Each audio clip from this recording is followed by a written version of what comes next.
आप देख रहे हैं हल्ला बोल और सरहद पर इस वक्त स्थिति यह है कि इस तरह का एक बाजारू ड्रोन दिखाकर पाकिस्तान अभी आरोप लगा रहा है कि हिंदुस्तान पाकिस्तान में घुसपैठ करके जासूसी करने की कोशिश कर रहा है। ये ड्रोन बाजार में आम मिलता है और इस तरह के ड्रोन का इस्तेमाल करते हुए तस्वीरें पाकिस्तान ने जारी की। हम आपको वो तस्वीरें दिखाते हैं, आप देखेंगे कि दोनों ड्रोन काफ़ी मिलते जुलते हैं और इस तरह का ड्रोन दिखाते हुए पाकिस्तान कह रहा है कि हिंदुस्तान जासूसी करने की कोशिश कर रहा है। हम दर्शकों को बता दें कि ये इस तरह का ड्रोन है ही नहीं जो कि भारत की सेना या नौसेना या फिर वायुसेना इस्तेमाल करते हैं। ये बाजार में मिलने वाला ड्रोन है जो आप किसी भी वेबसाइट पर जाकर खरीद सकते हैं। हमारा आज का हल्ला बोल में सवाल यह है कि क्या भारत को पाकिस्तान के साथ बातचीत खत्म कर देनी चाहिए और इस दोस्ती के पहल का अब आगे होगा क्या? सिद्धार्थ नाथ सिंह, आपसे हम सबसे पहले जानेंगे कि अब भारत दोस्ती की पहल तो कर चुका है, पाकिस्तान ने जवाब में गोलीबारी दी है, सरकार का प्लान क्या है, इसके आगे अब क्या होगा? देखिए, मैं तो नहीं कह सकता सरकार का प्लान क्या है, मगर जो आज विदेश सचिव का जो प्रेस कॉन्फ्रेंस थी उससे जरूर कुछ चीज़ें अंगित होती हैं। उसके अंदर मुझे दिखता है कि जो जॉइंट स्टेटमेंट ऊफा में किया गया था और उस दिशा में कहीं कथनी और करनी में पाकिस्तान अंतर रखेगा तो आगे का रास्ता कठिन हो जाएगा। अफजल साहब, आपके हिसाब से अगला कदम क्या होना चाहिए? फंस गए हैं पाकिस्तान के जाल में क्योंकि अब गोलीबारी हो रही है, दोस्ती तो ऐसे में आगे बढ़ नहीं सकती। क्या आधिकारिक तौर पर ऐलान कर देना चाहिए कि बातचीत अब नहीं होगी जब तक गोलीबारी नहीं रुकती? देखिए, ये तो सरकार को फैसला करना है कि उसको क्या करना है। हम आज की तारीख में यही कह सकते हैं कि हमारा जो खदशा था वो सही साबित हुआ। मैं एक जवाब ज़रूर जावेद इकबाल साहब को पूछना चाहता हूँ। सवाल नहीं है बल्कि मेरा जवाब नहीं है बल्कि एक सवाल है कि अगर वो ये समझते हैं कि खिलौना था और अगर वो गिर गया था, खिलौना भी था, तब भी इसकी कंप्लेंट आपने एम्बेसडर को बुला करके की थी। उसके बाद फायरिंग की क्या जरूरत थी, ये बात मेरी समझ में अभी तक नहीं आई है। बहुत बेहतरीन सवाल है। इतनी जल्दी फायरिंग क्यों शुरू कर देते हैं?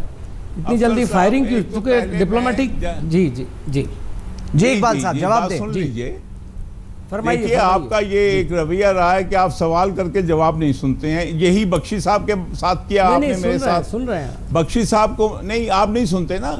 वो कहते हैं प्रोफेशनल, तो हम एक दूसरे के हाथों में हाथ डाल के, आंखों में आंख डाल के 3 लड़ाइयाँ जो हैं वो लड़ चुके हैं। एक दूसरे को खा सकते तो खा चुके होते। अफसल साहब का मैं जवाब दूं, सर, ये ना भूलिएगा। कहाँ हारे? 71 में क्या हुआ था, 65 में क्या हुआ था? बहरहाल ये अलग मुद्दा है। पाकिस्तान को जंग के मैदान में हिंदुस्तान हरा चुका है। उस मिलिट्री इतिहास को मैं दोहराना नहीं चाहता, लेकिन आप मेरे सवाल का जवाब दीजिए। देखिए, आपने जो साजिश के तहत मुक्ति बहानी के साथ मिलके वो जो है आप घुसपैठिए बन गए उनके, तो वो हार नहीं होती है। वो आप ये कहें कि देश बढ़ गया, आपकी सेना को गिड़गिड़ाना पड़ा, आपके जवान एक इंटरनेशनल सरेंडर कर रहे थे, ये अलग बहस है, इसमें मैं नहीं पढ़ना चाहता। आप मेरे सवाल का जवाब दीजिए। देखिए, अभी बहस हमारी मर्दानगी की नहीं हो रही, बहस हो रही है इस ड्रोन की। तो मैं अफसल साहब आपको ये बताना चाहता हूँ कि आपके दुश्मन की तरफ, चाहे उसकी हवेली की तरफ से एक फूल भी आए या एक पत्थर भी आए, तो आप उसको शक की निगाह से देखेंगे, रोकेंगे। तो ये ड्रोन चाहे खिलौना है, चाहे ये जो है, लेकिन आया आपकी तरफ से है।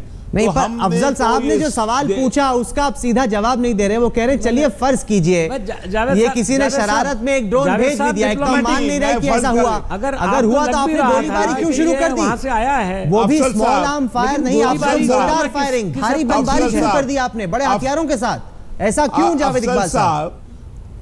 अफसल साहब, मुझे अफसोस से कहना पड़ता है कि आज शायद आपने पहली दफ़ा गोलाबारी देखी है इंडिया पाकिस्तान सरहद पे। आपने जो कल गोलाबारी की जिसमें 4 सिविलियन शहरी, जिसमें 2 औरतें हैं, वो शहीद हुए, तो आपने क्या फूल फेंके हैं? आप क्या भोली बातें कर रहे हैं? पाकिस्तान इंडिया के दरमियान देखिए, अगर गोलाबारी है, रोज का मामूल है, तो जाहिर है जवाब तो मिलेगा ना।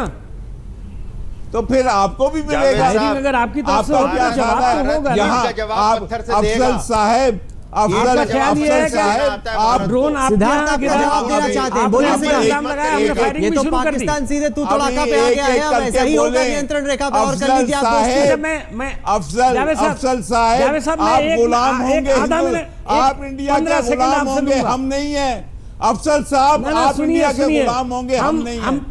मैं इंडिया का गुलाम नहीं हूँ, इंडिया का शहरी हूँ। आपकी मजबूरी है, मैं आपसे आपका मजबूरी है मेरी बात। आप जो है सेकंड, मैं आपका गुलाम नहीं हूँ, मैं हिंदुस्तान का शहरी हूँ। ऐसे नहीं हो आप सकता। सेकंड रेट शहरी इसको मैं इजाजत नहीं दे आप सकता। अच्छी तरह जानते हैं, आप अच्छी तरह जानते हैं, you are second, you are second rate शहरी। अरे इकबाल साहब कैसी बातें कर रहे हैं आप सेकंड रेट शहरी। इकबाल साहब कैसी बातें कर रहे हैं? और आपसे ज्यादा अच्छी पोजीशन में हूँ मैं यहाँ। सही बातें कर रहा हूँ। आप जैसे लोगों से ज्यादा अच्छी पोजीशन में हूँ। जो मुल्क ये कहे कि भारत के मुसलमानों को आप मुझे आपकी हमदर्दी की जरूरत नहीं है। Don't insult Indian Muslims.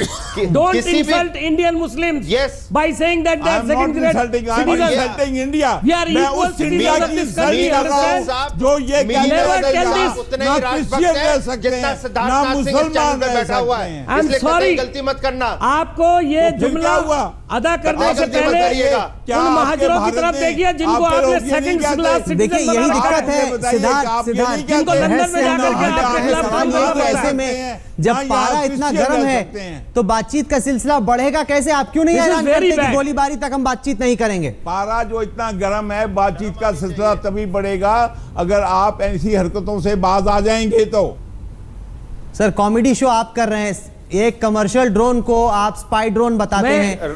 ऐसा ड्रोन जो बाजार में मिलता है $200 का, उसको आप बोलते हैं कि भारतीय सेना इस्तेमाल करेगी। हिंदुस्तान का भी इतना सेंसिटिव ये ड्रोन होता है, क्या हिंदुस्तान चीन का ड्रोन इस्तेमाल करेगा? सुन ले आप क्या है, चीन से हम लोग ड्रोन खरीदेंगे? हम चीन से कोई डिफेंस नहीं खरीदते हैं सर, चीन से हम कोई डिफेंस मामला नहीं खरीदते हैं। मैं आपको बताता हूं हम ड्रोन खरीदेंगे चीन का। क्या पॉलिटिकल सिचुएशन है जावेद साहब, मैं आपसे एक बात कहना चाहता हूं, बहुत ठंडे तरीके से इसको सुनिए। देखिए मैं हिंदुस्तान में रहता हूं, यहाँ की सिचुएशन को ज्यादा अच्छा समझता हूं। मोदी गवर्नमेंट ने आपसे जो बातचीत की और मोदी जी ने जो बात की, मैं ये समझता हूं कि उन पर हिंदुस्तान की तरफ से, आवाम की तरफ से, अपोजिशन की तरफ से ज़बरदस्त दबाव था। उसके बावजूद उन्होंने बातचीत स्टार्ट की। इसको हमने क्रिटिसाइज़ किया और बहुत सारी अपोजिशन पार्टियों ने क्रिटिसाइज़ किया। मैं नहीं समझता हूं कि इन हालात में मोदी सरकार इस तरह की कोई बेवकूफ़ी कर सकती है कि वो अपना ड्रोन भेज दे, फायरिंग अननेसेसरी करे। फायरिंग आपकी तरफ से हुई, हमारे 2 आदमी मारे गए बातचीत से 1 दिन पहले। आप मुझे बताइए, कुछ बातें तजिया करने के लिए होती हैं। आप तो समझदार आदमी हैं और आपने हमको कह दिया हम सेकंड क्लास सिटीजन है।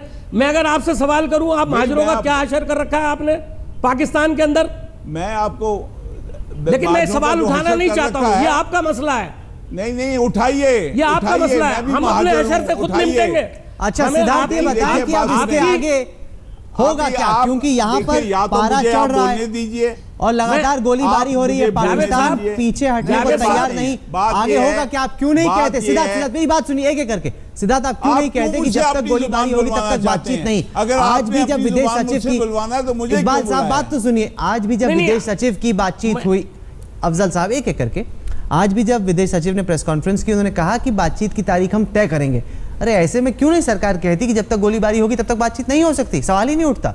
देखिए बिल्कुल मैं आपसे ये कहूंगा, अगर आपकी सरकार ये समझती है तो मेरी बात कंप्लीट कर सुन लीजिए। अभी देखिए नवाज शरीफ की वो लान तान हुई है कि उन्होंने क्यों कश्मीर का नाम नहीं लिया, और उन्होंने ये मोदी साहब को फेवर की क्यों, ताकि वो जो है वो उनके ऊपर ये दबाव ना पड़े कि तुम कश्मीर का नाम लेके आ गए हो इधर।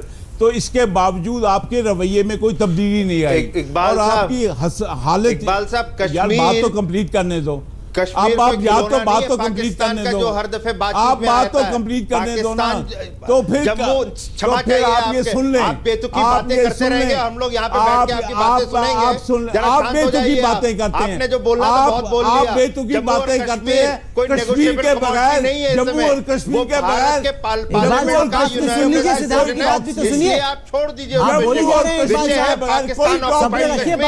पाकिस्तान ऑक्युपाइड कश्मीर के ऊपर हम आपसे बातचीत भी नहीं करना चाहते, वो हम लोग का अंक है, उसके बारे में हम लोग आपसे